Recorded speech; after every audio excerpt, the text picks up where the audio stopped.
ఇంతకుముందు ప్రతి ఒక్కరికి ఏదైనా సమస్యలు ఉంటే ఒక్కో సమస్యకి ఒక్కో రకం సాధన, ఒక్కో రకం మంత్రము ఇవి చెప్పుకునే వాళ్ళము.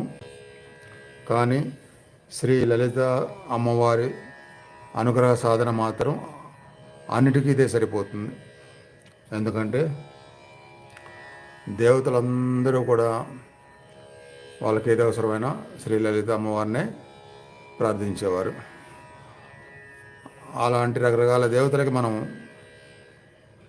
సంకల్పం చెప్పుకొని ప్రార్థించే బదులు